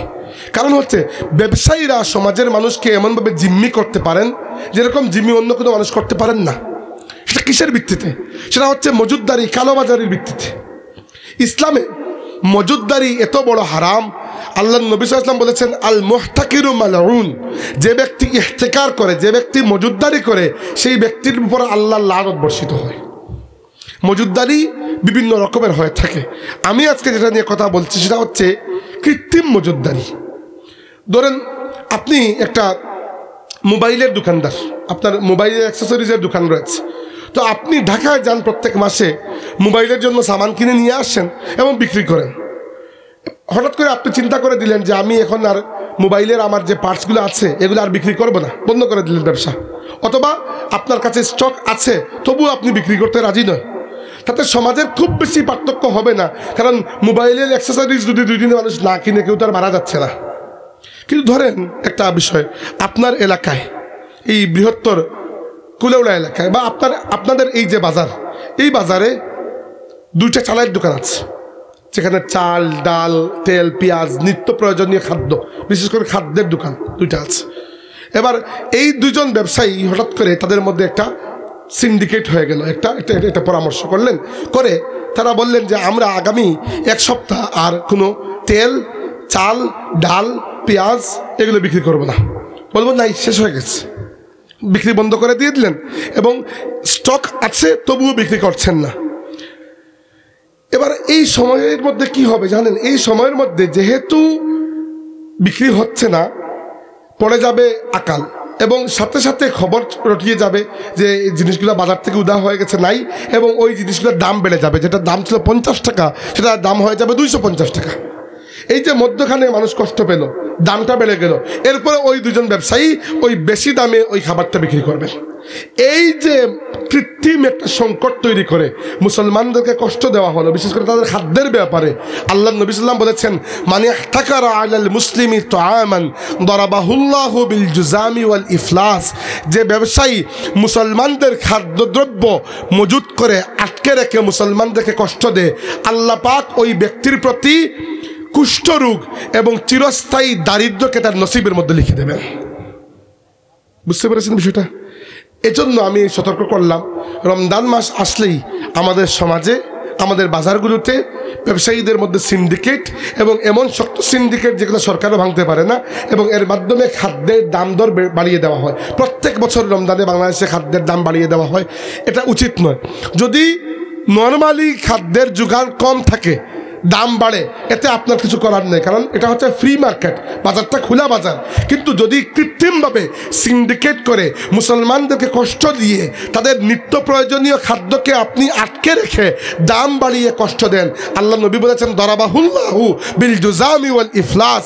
আল্লাহ পাক ওই ব্যবসায়ীদের উপর কুষ্ঠরোগ এবং ইফলাস, মুফলিসি, দারিদ্র, চিরস্থায়ী কাঙ্গালি দারিদ্রকে আল্লাহ পাক ওর নসিবের মধ্যে লিখে দেবেন। নাউজুবিল্লাহ। এটা সামাজিক বললাম, এটা হচ্ছে আমাদের মধ্যে যে ভেদাভেদ। একটা বললাম অর্থনৈতিক। এবার আসুন আমার ভাইয়ের বিষয়টা, ভালো বলেছেন। দেখেন একটা বিষয়, কোরআন শরীফে আল্লাহ পাক খুব পরিষ্কার করে বলেছেন ইয়া আইয়ুহাল্লাযীনা আমানুত্তাকুল্লাহা ওয়া কুলু কাওলান সাদীদা। হে ঈমানদাররা, তোমরা তাকওয়া অর্জন করো এবং সত্য কথা বলো। রাসূলুল্লাহ সাল্লাল্লাহু আলাইহি ওয়াসাল্লাম আমাদেরকে জানিয়েছেন যে একজন মানুষ যখন সত্য কথা বলে সত্যের উপর চলে, একসময় আল্লাহর কাছে সত্যবাদী হিসাবে তার নাম লেখা হয়ে যায়। অপরদিকে একজন মানুষ যখন মিথ্যা কথা বলে, মিথ্যার পথে চলে, একসময় আল্লাহর কাছে তার নাম কাযযাব বা মিথ্যাবাদী হিসাবে লেখা হয়ে যায়। রাসূল সাল্লাল্লাহু আলাইহি ওয়াসাল্লাম বলেছেন, মুনাফিকের আলামত হচ্ছে চারটা। কয়টা? চারটা আলামত। এটা হচ্ছে ইজা হাদ্দাসা কাযিবা, যখনই কথা বলে মিথ্যা কথা বলে। 2 নম্বরটা হচ্ছে ওয়া ইজা ওয়াদা আখলাফা, যখন কোনো ওয়াদা করে ওয়াদা ভঙ্গ করে। ওয়া ইজা খাসামা ফাজারা, যখন তর্ক লাগলেই বিশ্রী ভাষায় গালাগাল করে। তর্ক হতে পারে সাধারণ, কিন্তু গালাগাল করে ফেলে। আর পরেরটা হচ্ছে ওয়া ইজা তুমিনা খানা, যখন কোনো আমানত রাখা হয়, টাকা পয়সা হোক আর কথার আমানত হোক, বিশ্বাসের আমানত হোক, সে ওই আমানতকে ভঙ্গ করে। এই যে আলামতগুলো, এগুলো হচ্ছে স্পষ্ট মুনাফিকের আলামত। যতক্ষণ একটাও আলামত ওই ব্যক্তির মধ্যে থাকবে, ওই ব্যক্তির মধ্যে 4 ভাগের 1 ভাগ মুনাফিকি রয়ে গেছে। এই বললাম কোরআন হাদিসের কথা। এবার আসুন আরেকটা বিষয়, মিথ্যা কথা বলা। মিথ্যার বিভিন্ন ধরন আছে, মিথ্যার বিভিন্ন হুকুমও রয়েছে। ইন জেনারেল মিথ্যার ব্যাপারে হুকুম হচ্ছে ইসলামে সর্বাবস্থায় মিথ্যা কথা হারাম, এটা কোনো সন্দেহ নাই। আল্লাহ রাব্বুল আলামিন আমাদেরকে মিথ্যাবাদী হতে নিষেধ করেছেন। এবার কোনো জায়গায় মিথ্যা কথাকে অথবা তাউরিয়া, ডাবল মিনিং কথাবার্তা বলাকে জায়েজ করা হয়েছে। ডাবল মিনিং কথাবার্তা আর মিথ্যার মধ্যে পার্থক্য আছে। ডাবল মিনিং কথাবার্তা কোন জায়গায় জায়েজ? যুদ্ধের ময়দানে। তোমার যুদ্ধের ময়দানে আপনাকে কেউ একজন জিজ্ঞেস করলো, আপনি কোন জায়গা থেকে এসেছেন? আপনি এসেছেন সিলেট থেকে, কিন্তু আপনি বলতে চাচ্ছেন না, আপনি বললেন আমি পূর্ব দিক থেকে এসেছি। কথাটা এখন মিথ্যাও নয়, আর তাকে জানান দিলেন না যে কোন জায়গা থেকে এক্স্যাক্টলি এসেছেন। এইভাবে মিথ্যা বলা হয় যে কোনো মানুষ যদি এমন অবস্থায় পড়ে যায় যেখানে তার নিজের জীবনটা বিপন্ন হয়ে গেছে, ওয়াকালবুহু মুতমাইন্নুন বিল ঈমান, অন্তর যদি ঈমানের উপর টিকে থাকে, তাহলে জীবন বাঁচানোর জন্য সে কোনো কুফরি কথা বলাও তার জন্য জায়েজ আছে। যেভাবে জীবন বাঁচানোর জন্য হারাম খাবার খাওয়া জায়েজ আছে, সেভাবে জীবন যদি বিপন্ন হয়ে যায় তাহলে জায়েজ আছে। 2 নম্বর, কোনো কথা যদি আপনি লুকিয়ে ফেলেন, আর ওই লুকিয়ে ফেলার কারণে মানুষের সম্পর্ক টিকে যায়, স্বামী স্ত্রীর মধ্যে ঝগড়া লেগেছে, একটা বিষয় আপনি জানেন যেটা বললে এদের মধ্যে সম্পর্ক আরও খারাপ হতে পারে, তালাক হয়ে যেতে পারে। তালাক হচ্ছে আল্লাহর কাছে সবচেয়ে অপছন্দনীয় কাজ। এখন তাদের সংসারকে বাঁচানোর জন্য আপনি কথাটা লুকিয়ে ফেললেন, বললেন না, এটাও জায়েজ আছে। এইরকম ডায়ার নেসেসিটি ছাড়া অন্য কোনো ব্যাপারে মিথ্যা বলার অনুমতি ইসলাম দেয় নাই। মিথ্যার মধ্যে আমি বললাম বিভিন্ন রকমের প্রকার আছে। একটা হচ্ছে নিজে মিথ্যা কথা বলা, একটা হচ্ছে মানুষের ব্যাপারে মিথ্যা কথা বলা। নিজে মিথ্যা কথা বলার ব্যাপারে তো কোনো সন্দেহ নাই, এটা নিশ্চিতভাবে হারাম। যদি আপনি মিথ্যা কথা বলেন তাহলে মনে হবে আপনার মধ্যে মুনাফিকের আলামতগুলোর মধ্যে একটা আলামত রয়েছে।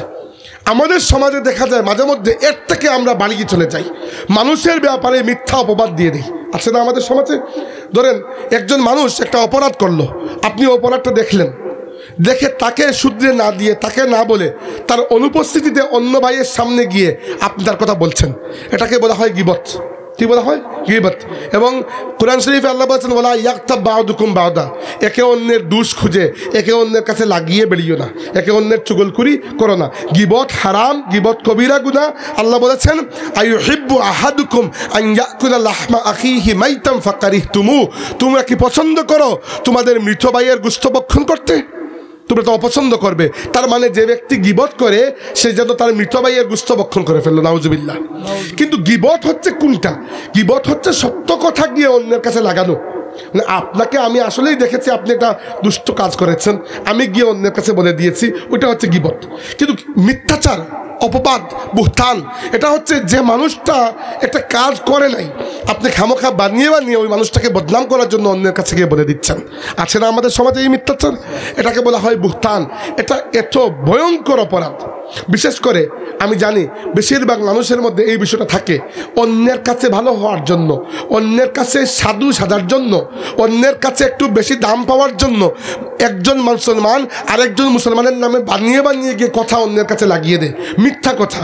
আল্লাহর রাসূল বলেছেন, মান ক্বালা ফি মুসলিমিন মা লাইসা ফিহি আসকানাহুল্লাহু রাদগাতাল খাবালি হাত্তা ইয়াখরুজা বিম্মা ক্বালা।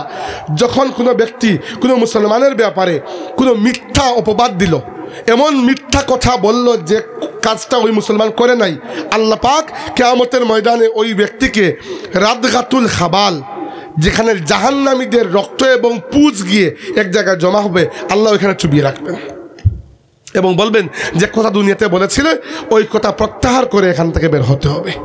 এই হচ্ছে আমাদের সমাজের একটা বাস্তবতা, যে আমাদের সমাজে মানুষের নামে একেবারে ধারণার ভিত্তিতে, একেবারে আন্দাজ ধারণার ভিত্তিতে কথা বলে।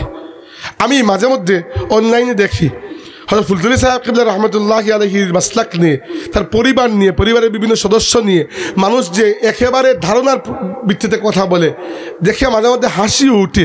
এরা এইগুলো পায় কোন জায়গায়? অথচ একবার ফুলতুলিতে আসলেই আপনি দেখতে পারবেন এখানে কি চলছে না চলছে। এখন এটা সবার ক্ষেত্রে ঘটে।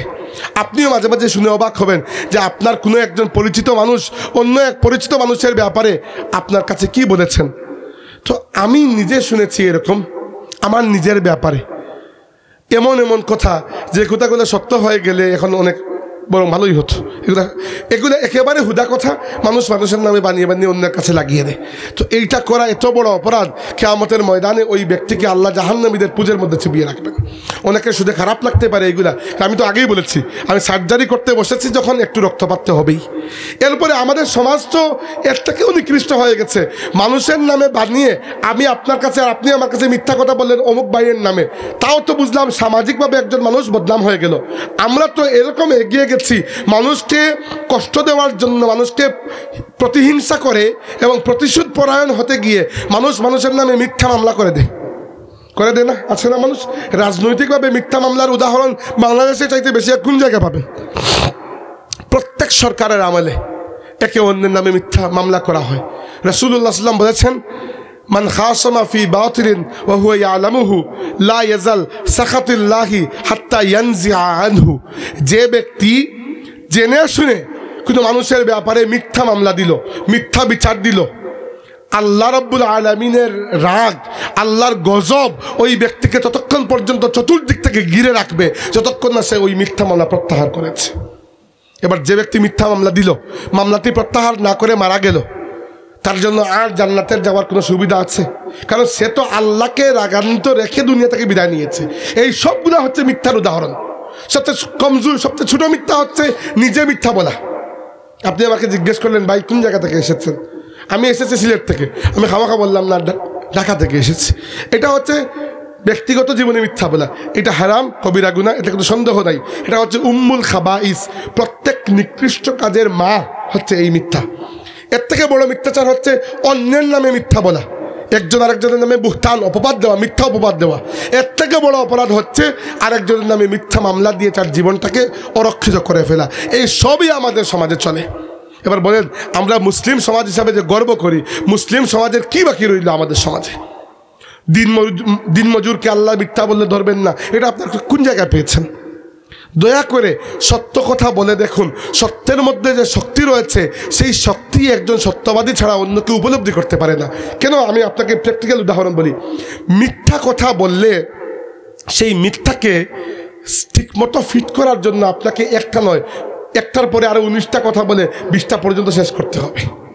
আর মানুষের ব্রেইনের মধ্যে এত দ্রুত মিথ্যা কথা বানানোর শক্তিটা আল্লাহ রাব্বুল আলামিন দেন নাই। এজন্য যে মিথ্যা কথা বলে টুডে ওর টুমোরে সে ধরা খেয়ে যায়। কারণ কি, একটা মিথ্যা কথাকে জায়গা লাগানোর জন্য আপনাকে কত কাহিনী করতে হয়। অথচ সত্য কথা বলে দিলে সাময়িকভাবে একজন মানুষ বিপদে পড়লো, পরবর্তীতে ওই সত্য তার পরবর্তী সমস্ত জীবনের পথকে পরিষ্কার করে রাখে। আল্লাহ নবী সাল্লাল্লাহু আলাইহি ওয়াসাল্লামের সাহাবী, দেখেন সবচেয়ে এই ব্যাপারে যে বিষয়টা আমাদের জন্য শিক্ষণীয়, আল্লাহর রাসূলের অত্যন্ত মায়ার একজন সাহাবী ছিলেন উসামা ইবনে যায়েদ রাদিয়াল্লাহু আনহু, যাকে আল্লাহ নবী নাতি বলতেন, নিজের নাতির মতো মহব্বত করতেন। উসামা ইবনে যায়েদ রাদিয়াল্লাহু আনহু একটা যুদ্ধে এক কাফিরের সম্মুখীন হয়েছেন। ওই কাফির, তিনি ওই কাফিরকে আঘাত করার জন্য তরবারি যেই মাত্র উঁচিয়েছেন, ওই কাফির কালিমা পড়ে ফেলেছে। কিন্তু কালিমা পড়লেও তিনি আঘাত করে ফেলেছেন, তার আঘাতে ওই ব্যক্তি মারা গেছে। ওই খবর যখন আল্লাহ নবীর কাছে এসেছে, যখন রাসূল সাল্লাল্লাহু আলাইহি ওয়াসাল্লাম জিজ্ঞেস করেছেন, উসামা তুমি কিভাবে ওই ব্যক্তিকে কালিমা পড়ার পরেও আঘাত করেছ? উসামা ইবনে যায়েদের সুযোগ ছিল, তিনি বলতে পারতেন ইয়া রাসূলুল্লাহ কালিমা সে পড়ে নাই, খামখা কথা। কিন্তু তিনি চিন্তা করেছেন আল্লাহ নবীর সামনে মিথ্যা বলবো না। তিনি বলেছেন ইয়া রাসূলুল্লাহ সে কালিমা পড়েছে মুখে মুখে, হয়তো তার অন্তরের মধ্যে কালিমা ছিল না, ঈমান ছিল না। আল্লাহ রাসূল বলেছেন এখানে ধমক দিয়ে যে উসামা যদি তার অন্তরের মধ্যে ঈমান থেকে থাকে তুমি কি অন্তরটি চিরে দেখেছো? যদি থেকে থাকে তাহলে কিয়ামতের দিন তুমি আল্লাহর কাছে কি জবাব দেবে? দেখেন একজন উসামা ইবনে যায়েদ রাদিয়াল্লাহু আনহু এখানে অন্য কোনো কথা বলে বাহানা করে আল্লাহ নবীর হাত থেকে বাঁচতে পারতেন, তিনি কোনো ধরনের বাহানা করেন নাই, স্বীকার করে ফেলেছেন ভুল হয়েছে, আল্লাহর রাসূল তাকে ধমক দিয়েছেন, কিন্তু আল্লাহ তাবারক ওয়া তাআলার কাছে তিনি এমনভাবে তাওবা করেছেন যে আল্লাহ রাব্বুল আলামিন তাকে ক্ষমা করে দিয়েছেন। একই বিষয় আমরা জানি সাহাবী কাব ইবনে মালিক রাদিয়াল্লাহু আনহু তিনি তাবুকের যুদ্ধে শরীক হন নাই, কোনো কারণ নাই, শুধুমাত্র গাফলতির কারণে শরীক হন নাই। তাবুক যুদ্ধ থেকে ফিরে আসার পরে আল্লাহর রাসূল যখন জিজ্ঞেস করেছেন তাবুক যুদ্ধে কারা কারা যাও নাই, প্রায় ৮৩ জন মানুষ পাওয়া গেছে যারা যায় নাই। ৮০ জন মানুষ আল্লাহ নবীর কাছে সে মিথ্যা অজুহাত দিয়েছে, ইয়া রাসূলুল্লাহ আমার এই কারণ ছিল, ওই কারণ ছিল, আন্দাজি মিথ্যা অপবাদ। এদের প্রত্যেককে আল্লাহ রাব্বুল আলামিন মুনাফিক ডিক্লেয়ার করে দিয়েছেন। আর ৩ জন মানুষ মাত্র মিথ্যা কোনো অজুহাত দেন নাই, একজন কাব ইবনে মালিক, একজন মুরারা ইবনুর রাবিয়া, একজন হিলাল ইবনে উমাইয়া রাদিয়াল্লাহু আনহুম। এরা ৩ জন বলেছেন ইয়া রাসূলুল্লাহ আমাদের কোনো অজুহাত নাই, আমরা শুধু গাফলতের কারণে যাই নাই। আল্লাহর রাসূল এদের উপরে রাগ করেছেন, রাগ করে এদেরকে সামাজিকভাবে বয়কট করেছেন প্রায় ১ মাসের জন্য। সাহাবা কেরাম এদের সাথে কথা বলেন নাই, এদের কাছে কোনো কিছু বিক্রি করেন নাই, কোনো আত্মীয়তা রাখেন নাই। এদের স্ত্রীদেরকে আল্লাহ নবী বলেছেন এদেরকে ছেড়ে বাপের বাড়ি চলে যেতে। ১ মাস পর্যন্ত এরা এই কষ্টের মধ্যে থেকেছেন, কেঁদে কেঁদে আল্লাহর কাছে তাওবা করেছেন। আল্লাহ এদের তাওবাকে এমনভাবে কবুল করেছেন যে কুরআন শরীফে আল্লাহ রাব্বুল আলামিন এদের তাওবা কবুল করার বিষয়টিকে উল্লেখ করে এদেরকে সার্টিফিকেট দিয়ে দিয়েছেন। এবং কাব ইবনে মালিক বলেছেন যে যারা আল্লাহর নবীর কাছে এসে অজুহাত দিয়েছিল এরা আমাকেও বলেছিল দেখো না আমরা তো মিথ্যা অজুহাত দিয়ে পার পেয়ে গেলাম, তুমি তো বোকা কেন, তোমাকে সব কিছু স্বীকার করতে হবে কেন, নবীর কাছে বলে দাও একটা কারণ ছিল, নবী তোমাকে মাফ করে দেবেন।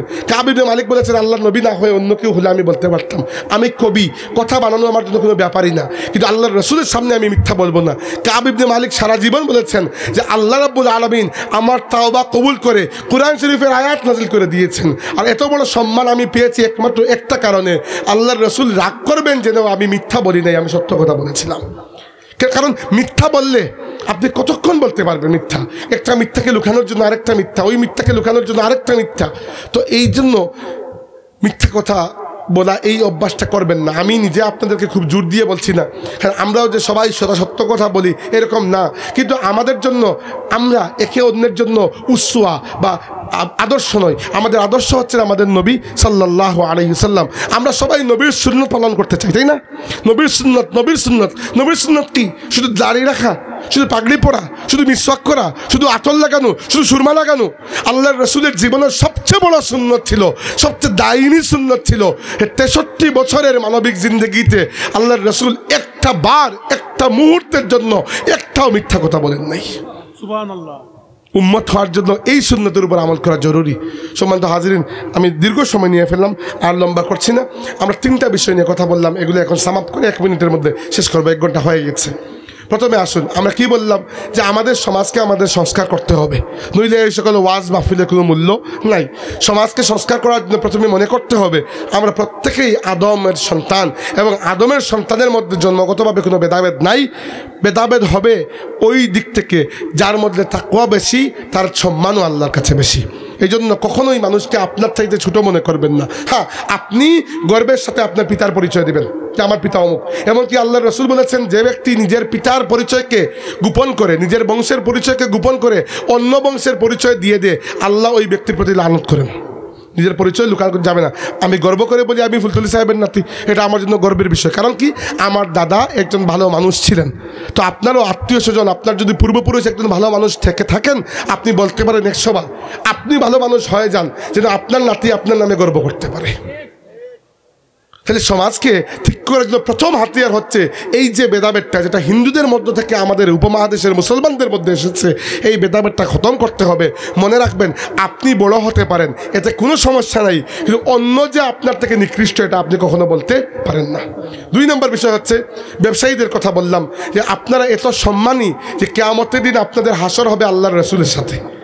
শুধুমাত্র একটা বিষয়, আপনাকে সত্য কথা বলতে হবে, সৎ ব্যবসা করতে হবে। যদি সৎ ব্যবসা না করেন, বিশেষ করে কালোবাজারি মজুদদারি করেন, তাহলে আল্লাহ দুনিয়া এবং আখেরাতে আপনাকে এমন দারিদ্র দেবেন যে দারিদ্র দুনিয়াতেও আপনাকে ভুগাবে, আখেরাতেও আপনি কোনো কল্যাণ পাবেন না। 3 নম্বর বললাম মিথ্যার ব্যাপারে, যে আমাদের সমাজে নানান পদের নানান জাতের মিথ্যা রয়েছে। একটা হচ্ছে ব্যক্তিগত পর্যায়ে মিথ্যা বলা, আরেকটা হচ্ছে মানুষের নামে মিথ্যা অপবাদ দেওয়া, আরেকটা হচ্ছে মিথ্যা মামলা দেওয়া। এই সকল মিথ্যাচার থেকে আমাদেরকে বেঁচে থাকতে হবে। আর আরেকটা বিষয় না বললেই নয়, ওয়াজের মাহফিলে এসেও যদি মিথ্যা কথা বলা লাগে, ওয়াজে উঠেও যদি সারাদিন আন্দাজে খালি মিথ্যা কথা বলা লাগে, কত ওয়াইজ বাংলাদেশে আমরা দেখি ওয়াজের মাহফিলে উঠার পর থেকে আন্দাজি মিথ্যা বানোয়াট গল্প বলে বেড়ায়। যদি এরকম ওয়াজের মাহফিলকে আমরা নষ্ট করে ফেলি তাহলে আর কিছু বাকি থাকলো না, তাহলে মানুষের কাছে হেদায়ত পৌঁছানোর শেষ জরিয়াটাকেও আমরা নষ্ট করে ফেললাম। মনে রাখবেন একটা কথা, যেটা আমার ব্যক্তিগত কথা, এটা কোনো কিতাবের কথা না, আমার ব্যক্তিগত কথা বলছি। আমি 7 বছর থেকে ওয়াজ করছি, এটা কোনো জায়গায় রেকর্ড করানোর জন্য আমি বলছি না, আপনাদেরকে ভাই হিসাবে বলছি।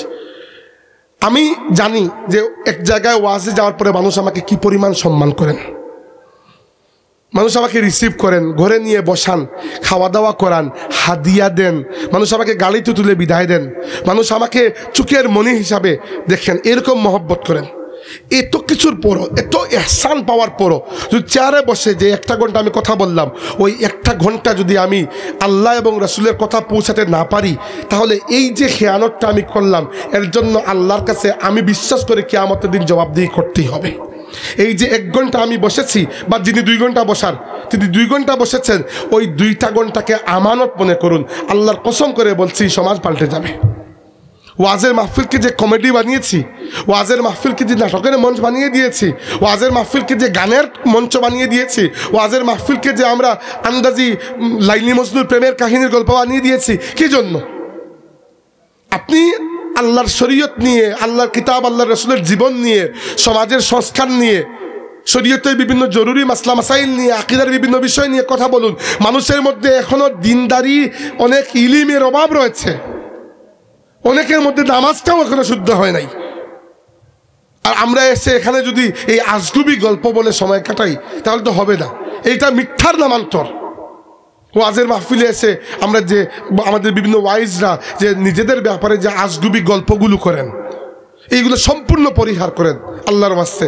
আপনাদের ভাই হিসাবে, আপনাদের শুভাকাঙ্ক্ষী হিসাবে আমি বলছি এই কথাগুলা, যে আপনি যখন নিজেকে মনে করবেন একটা কথা, যে এই এক ওয়াজের কারণে আমার মানুষের কাছে একটু সম্মান আমি পেয়েছি, আর আমার কোনো দামই নেই। আমি এখানে বন্দরবাজারে ভিক্ষা থালি নিয়ে বসলে কেউ 10 টাকাও দিত না, কিন্তু আল্লাহ পাক ফুলতুলি সাহেবের নাতি হিসাবে কিছুটা ইজ্জত দিয়েছেন, আর আপনারাও মহব্বত করেন। এবার এই মহব্বতকে যদি আমি ঠিকমতো কাজে লাগাতে না পারি, দুনিয়াতে কোনোভাবে পার পেয়ে যাব, কিন্তু আল্লাহর কাছে গিয়ে কবরের অন্ধকারে আমাকে আটকাতে হবেই হবে, এতে কোনো সন্দেহ নেই। যদি এটা আমি মনে করে চলি, আমি ঠিক থাকতে পারবো, আর অন্যটা ঠিক থাকতে পারবো না। এই জন্য মনে রাখবেন এই কথা, যখন আপনি চেয়ারে এসে বসে গেছেন, এই চেয়ারটা আমানত, কিয়ামতের দিন আল্লাহর কাছে জবাবদিহি করতে হবে। এমনকি যারা সামনে বসেছেন, আপনারাও যে প্রত্যেক বক্তার প্রত্যেকটা কথায় বক্তা বলল ঠিক কিনা, আপনি বললেন ঠিক। মনে রাখবেন একটা কথা, আল্লাহ নবী সাল্লাল্লাহু আলাইহি ওয়াসাল্লাম বলেছেন, আল মুস্তাশিরু মুতামিন, আল মুস্তাশিরু মুতামিন, যার কাছে পরামর্শ চাওয়া হয়, ঠিক কিনা চাওয়া হয়, সেও আমানতদার। সে ঠিক পরামর্শ দিল কিনা, এই আমানত রক্ষা করলো কিনা, কিয়ামতের দিন এর জন্য আল্লাহ তাকে প্রশ্ন করবেন। বক্তা এমন কথা বললেন যে কথার ব্যাপারে আপনার কোনো ধারণাই নেই, বললেন ঠিক কিনা, আপনি বললেন ঠিক। উদাহরণস্বরূপ, আমি গতকালকে মাহফিলে গিয়েছি, প্রথমে বড়লেখায়, পরে কুলেউলার, আর কোন কোন জায়গায় আমি ইয়াদ নেই আমার। আমি আপনাকে এসে বললাম আমি গতকালকে গিয়েছিলাম চট্টগ্রাম, ঠিক কিনা, আপনি বললেন ঠিক। একে তো আপনি জানেন না কোন জায়গায় গিয়েছিলাম। 2 নম্বর, এখানে আপনার ঠিক কিনা হলোটা কি? এটা ঠিক কিনা বলার দরকার আছে কিছু? আপনি কি জানেন আমি কোন জায়গায় গিয়েছিলাম? আমি বলেছি এক মিথ্যা কথা, আপনি ওই মিথ্যার সাথে তাল দিয়ে আরেক মিথ্যাবাদী হয়ে গেছেন। কত লেভেলের মিথ্যা আমাদের সমাজে, কত লেভেলের মিথ্যা। এক একজন এসে ওয়াজের মাহফিলে কি কি রকমের আজগুবি গল্প করে বেড়ান। এই মিথ্যাকে যদি পরিহার না করি, তাহলে সমাজের মিথ্যা কীভাবে ঠিক হবে আমাদের? তো এই কথাগুলা বললে যদি কেউ রাগ করেন, আলহামদুলিল্লাহ, আমি চাই রাগ করবেন। রাগ না করলে আর বলার অর্থ কী? রাগ করবেন এবং আমরা শুধরাবো। আপনি আমার ইসলাহ করবেন, আমি আপনার ইসলাহ করব। আল্লাহর কসম করে বলছি, আমি নিজেকে মাসুম মনে করে কথা বলছি না। 1000টা লক্ষটা গুনাহ দোষ আমার মধ্যেও আছে, আমি আপনার ইসলাহ করছি, আপনিও আমার ইসলাহ করুন। একে অন্যের ইসলাহ করেও তো এই সমাজ ঠিক হবে, তাহলে কীভাবে ঠিক হবে বাবাকে বলুন? তাই দয়া করে মিথ্যাকে সর্বতভাবে আমাদের পরিহার করতে হবে। বিশেষ করে মানুষের উপর মিথ্যা অপবাদ চাপানো, মানুষের উপর মিথ্যা মামলা দেওয়া, মানুষের ব্যাপারে মিথ্যা কথা সমাজে অসম্মান করার জন্য মিথ্যা ছড়ানো, ওয়াজের মাহফিলে এসে মিথ্যা কথাবার্তা বলা, আল্লাহর রসুলের নামে বানোয়াট বানিয়ে বানিয়ে হাদিস বলে দেয়। রাসূল সাল্লাল্লাহু আলাইহি ওয়াসাল্লাম বলেছেন, মান কাযিবা আলাইয়া মুতাআম্মিদান ফালিয়াতাবাওয়া মাকাদাহু মিনান নার। যে ব্যক্তি আমার ব্যাপারে ইচ্ছাকৃতভাবে কোনো মিথ্যা কথা বলল, সে জানি জাহান্নামে তার নিজের জায়গা নিজে প্রস্তুত করে রাখে। নাউজুবিল্লাহ। রাসূলুল্লাহ সাল্লাল্লাহু আলাইহি ওয়াসাল্লামের সাথে জড়িত কত কাহিনী আমি জীবনে ওয়াজে শুনেছি, যেগুলো দুনিয়ার কোনো জায়গায় পাওয়া যায় না। একেবারে বানোয়াট আন্দাজি কাহিনী বলে বেড়ায় আল্লাহর রাসূলের নামে। আবার এই জন্য এই বিষয়গুলো দয়া করে পরিহার করুন। বক্তাদেরকে বলছি, তেমন কোনো কষ্টের বিষয় না। 1 ঘন্টা বয়ান করার জন্য 1 ঘন্টা পড়ে আসুন, বাস খালাস। যা পড়বেন তা লিখে নিয়ে আসুন। আপনারা প্রায় সময় ভিডিওতে যারা আমাকে মাঝে মধ্যে দেখেন, দেখবেন আমি বক্তৃতার সময় আমার মোবাইলের দিকে তাকাই। কী জন্য তাকাই? কারণ আমি লিখে নিয়ে আসি। কোন কথা বলবো, এই মেহনতটা আমি সবসময় করি। সবগুলো হাদিস যে আমার মুখস্থ এরকম তো না, আমি লিখে নিয়ে আসি। কারণ কি, আমি চাই যেন আমি কোনো আলতু ফালতু কথা না বলি। এই চাওয়াটা থাকলেই যথেষ্ট। আল্লাহ আপনাকে সাহায্য করবেন। আল্লাহ পাক আমাদের এই মাহফিলকে কবুল করুন। ওয়া আখিরু দাওয়ানা আনিল হামদুলিল্লাহি রাব্বিল আলামিন।